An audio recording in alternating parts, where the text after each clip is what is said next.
Hi, I'm Ava, and this is Let's Get Good at Stuff, episode 2. So, for those of you who listened last week to my first episode, thanks a lot for listening.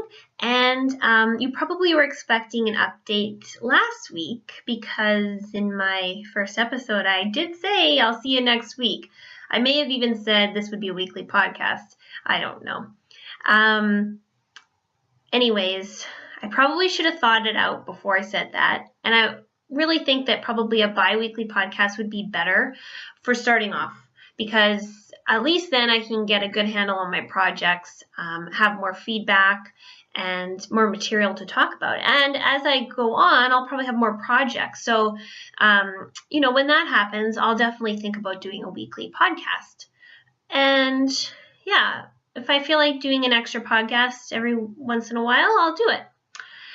Anyways, that's just going to kind of help me keep manageable goals and not feel like a failure. So speaking of feeling like a failure, my first project, knitting. Well, I don't think I'm a great knitter. I don't know if I'll ever be a great knitter. I can't say I don't like it. Once I get going, I'm actually kind of into it. I certainly can't sit for hours and knit, and that's just my nature probably. So week 1, I would classify as pretty much a waste of time.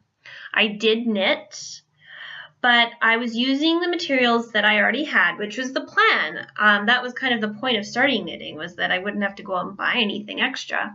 So just a review, I was using this yarn, which is really, really pretty, but it is quite thin.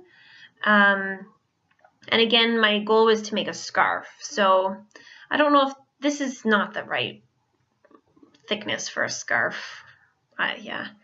If I had done my research, I would have known that to begin with. I was also using 6.5 millimeter knitting needles. And yes, I know that the width is what they're referring to, so I chalk that up to a lack of preparation and nerves for my first podcast. So I was using YouTube videos. I was trying to remember some of the stuff that I was taught a couple of years ago. I found the YouTube videos were pretty good. The production value was nice. The camera angles were really good. And I just didn't think I was grasping the concept too well watching somebody do it at an angle that really is not familiar to me when it comes to knitting. I'm used to having it right in front of my face looking down. So that's where being taught by somebody else I think would be really beneficial. Again, like I said in my last podcast, I'm really just not interested in going out and learning how to knit with somebody else. I'd rather get a good grasp on the concepts and then maybe go out and learn how to do some really funky patterns, which we will talk about coming up. So when I did watch the YouTube videos, they were not using yarn like this. They were using hella big needles and really, really thick yarn. I did not know you could get needles that were this long. This is a number 13 9 millimeter needle. I had seen needles like this. I honestly thought they were for like kindergartners learning how to do like, I don't know, fake knitting. They also look like drumsticks. So, yeah. Anyways, when I saw that people were using them, I knew that's what I had to do. So, second week, I went to the craft store.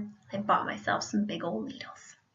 And I purchased some thick and quick wool. I mean yarn. It's not wool. Wool can be in yarn. This one's 80% acrylic, 20% wool. And I thought thick and quick, that sounds like my kind of yarn because I was really, really slow working with that other yarn, and nothing was happening. When I would get a chunk of work done, it was usually about that thick, and it looked like crap because I had made so many mistakes. I feel like if you're working with a thicker yarn, you can catch your mistakes a little bit faster, and you get a decent chunk of work done in a shorter period of time, which I love that. That's what knitting should be. So I don't know what to use this yarn for. Like, I mean, maybe something very small, like a dishcloth. I don't know. And yeah, remember I said I wanted to do a scarf? Well, this, there's a scarf on the thing, so I knew it was the right wool for me. So after the craft store, I decided these YouTube videos aren't working really that well for me, so I'm going to go to the library and pick up some books, because I'm not going to buy a book that I might not ever use again.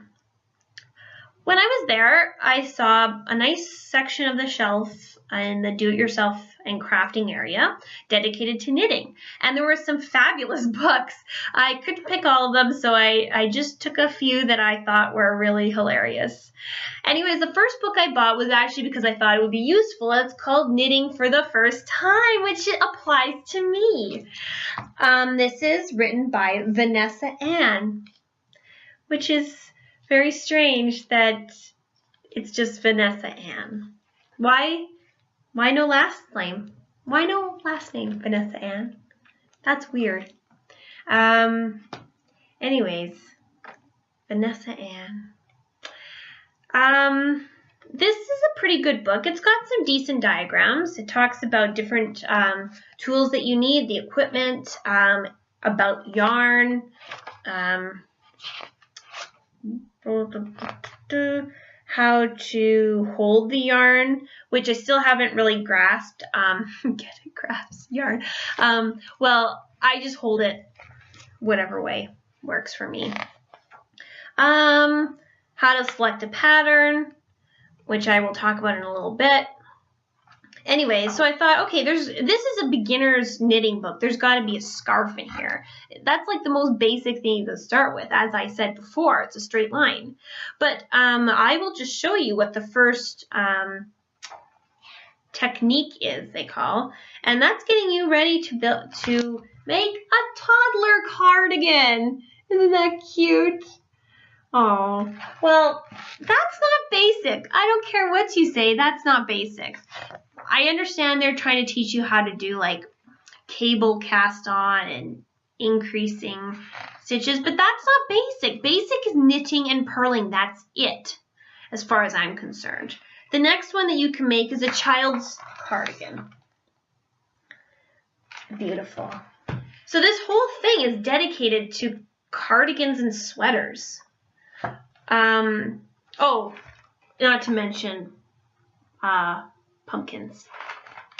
So I don't understand really what makes this a beginner's knitting book. It doesn't say knitting for the first time cardigan edition. It says knitting for the first time. Anyways, I did find there were some useful techniques, but not really. The rest of the books I picked up were just because they're hilarious. What do you think of when you think of 25 irresistible patterns? I'll tell you what I think of. Shawlettes. Yep. A shorter shawl. And okay, maybe maybe these aren't the writers of the books, but this one's by Jean Moss. Oh wait, Jean Moss, no, that's a legitimate actual last name. Okay, never mind. They sound like fake names though. They really do. I don't think these are actually their names. Anyways, not for me to judge, even though I am judging. Shawlettes, didn't know they existed. My life is better because I know they do exist. And actually, I have to say some of these are kind of cute. Like that, you could make that cute, I guess, with those little pom-poms out of there. They look like nipples on the bottom of the shawlette. Ew. This is a shawlette. This is what I'm talking about. It's just a string of yarn with pom-poms on them. That's cheating. Like, I could make that. That's like braiding yarn together. That is what I would think this would be used for kindergartners. That is a kindergarten project. Okay, and some of these actually look like legit shawlettes, if you know what a shawlette is. Anyways, this book is something else. But yeah, that pom-pom on a string, that's weird. Okay, that's shawlettes. Next one. When you think of Tuscany, you think of the beautiful warm sunshine, delicious juicy tomatoes, fields and fields of crops that are golden hues and olive greens and hilly regions with vineyards spotting the landscape. You also think of knitting in Tuscany.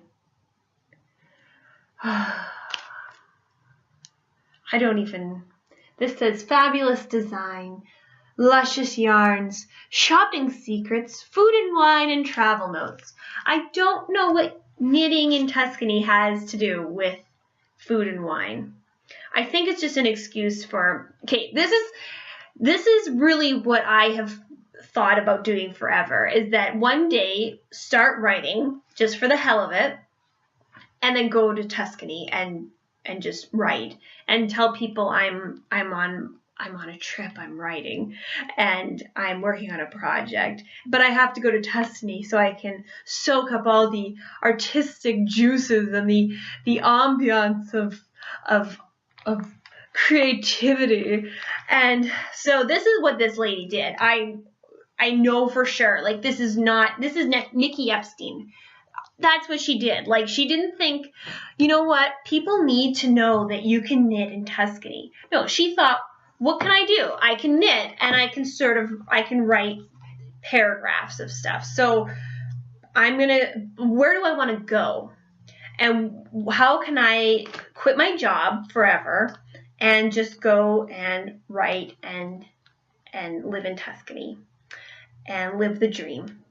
Well, she thought of it, and it's writing your knitting in Tuscany. That's why this was made, folks.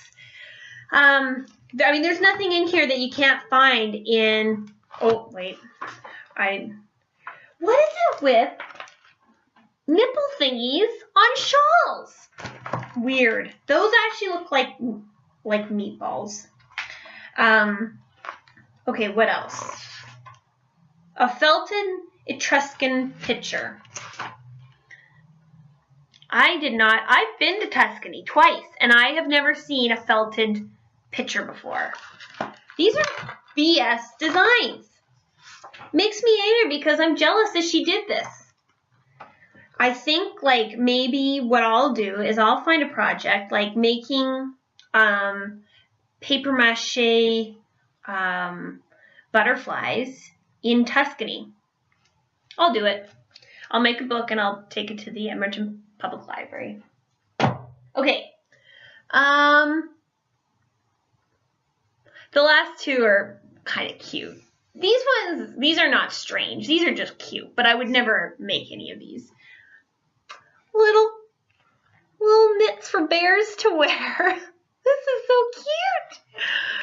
I won't make fun of this because it's adorable. Like, you can make a teddy bear wizard. Again, I'll never make any of these, but they're just adorable. Look, little aprons for bears. Okay, that's really cute. So is this one, knitted wild animals. This is adorable. So those ones are two that are like actually useful. The pictures are really nice. It doesn't look like it was made in someone's, like, you know, house. You know how you can just make books in your house. Anyways, those two are cute. But on to my project. I've been putting it off. I haven't wanted to show you anything, but I have to because that's what I promised to do. And here it is. So I tried to do a, oh, here's another tip, folks. If you buy yarn, there's often like a website with the company name that you can go to for free patterns. I went on to that website, lionbrand.com, and found a free pattern for a simple beginner scarf, and I found it too difficult. So I decided I would just do a very basic pattern. I don't even know what side to show you. So it's 28 rows. I'm doing alternating 2 rows knitting, 2 rows purling. Knit and purl. You'll notice there's a little paper clip there because I missed a stitch and I still don't know how to fix that. I have to do a little bit more research on that. But that's what I've gotten so far. Oh, that lighting makes it look like it's falling apart. Anyways, I don't really care if it looks too much like crap because I've pretty much resigned myself to the fact that it will look like crap, but it's a scarf and you can wrap it around. It doesn't really matter if it looks like a cat clawed it apart. Anyways, that's my project. I'm planning on using 2 balls of yarn, and I'm not almost done that one. I might be able to create a full scarf with just one. I don't know, but I bought 2. They were on sale. So it doesn't really matter. And I like the color. It's not bad. Yeah, I think I'm getting better as I go along. Wait. Some of the things that are confusing me would be how to fix problems like missing a stitch. I think that's what I did. And one of the things I was trying to do was doing knit and purl within a row, but it really looked like crap. It looked like I was just tying knots in the yarn. So if anyone has any feedback or tips on how to do that properly, I would really appreciate it. Anyways, I don't really have much else to say about my knitting project. I'm going to still work on it. I have a goal since the weekend that I will do like about 3 inches a day. But as I get better at it, it should go faster. I don't think I'll have this done by the end of November, but we'll see. So I had a suggestion from one viewer, and that is that I would make cakes that look like things. And then a suggestion from someone else saying that I should make things that look like cakes. I'll read them for you. This is on comedyterrifico.com. Teresa says, I'd like you to get good at making cakes that look like other things. For example, rocks, trees, and dogs. Good suggestion, Teresa. Thanks. And Zed Hokel replied to that saying, I too would like that. But what about making other things look like cake? The same examples apply. I feel like the second one was a joke, but that's fine. That's a very creative response. So I'm definitely going to look into doing that. I'm also thinking I will probably do some more activities and projects that I can kind of apply to the Christmas season, specifically things that I can make for gifts. So a couple years ago, or last year, 2 years ago, I actually bought some supplies for making homemade lotions and like, I can't even remember.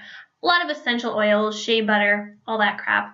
And I still have a whole bunch of it, and I really didn't get very good at making it. I just tried one thing, and that was lip balm. It worked out okay, but I didn't really experiment with anything else. So I'm going to start up with some of that too. Anyways, if you have any feedback, comments, suggestions, please do contact me. You can email me at letsgetgoodAtstuff@gmail.com. You can tweet me at stuffwithava. And you can also go on to comedyterrifico.com. So thanks for watching. I'll see you in 2 weeks. Bye.